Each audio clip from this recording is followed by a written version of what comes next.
A group of scientists claim that they may have just solved a millennial riddle on how the fearless Carthaginian commander Hannibal Barca managed to get an entire army across the Alps to strike the Roman Republic at its core. According to historians, during his march to Italy in 218 BC, Hannibal got thousands of soldiers, war horses, mules, and dozens of African war elephants over the Alps through a high pass.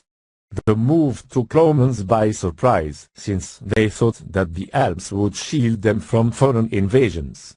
Yet, Hannibal's lifelong dream was to enter victoriously in Rome, and he had fought for it for over 15 years.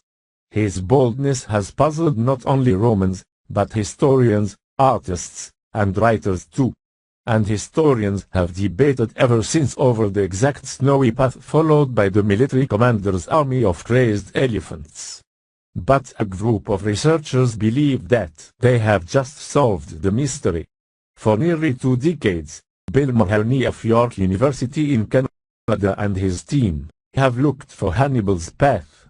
They sifted through classical tests and logged hundreds of hours of field work. But they claim now that they have new evidence on the Alpine crossing of one of the history's greatest military strategists.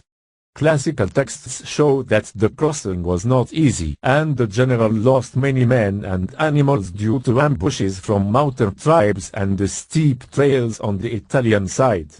Ancient historians say that the path was so narrow that anyone who stumbled or slipped on the snow fell down the cliffs.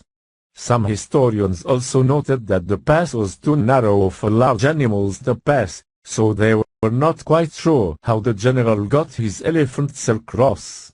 Historians have debated over Hannibal's real route across the Alps for centuries.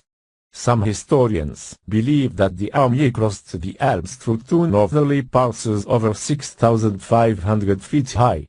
Other experts think that the army used a southerly route through the 9,800-foot-high Calder-Larta-Verset Pass. A minority advanced the idea that Hannibal's men used both routes as they weaved their way out. Mahoney believes that the Carthaginians followed the southerly route. His team literally dug into mud below the Calder-Larta-Verset at a site where the army must have rested after making the crossing. Researchers performed DNA tests on ancient soil samples and found evidence of horse manure and feces of other ruminants. Radiocarbon dating showed that the traces of dung may date back to 281 BC. But while Mahoney's team is positive that they have just discovered Hannibal's real route across the Alps, other experts are skeptic. They said that only traces of elephant feces would convince them.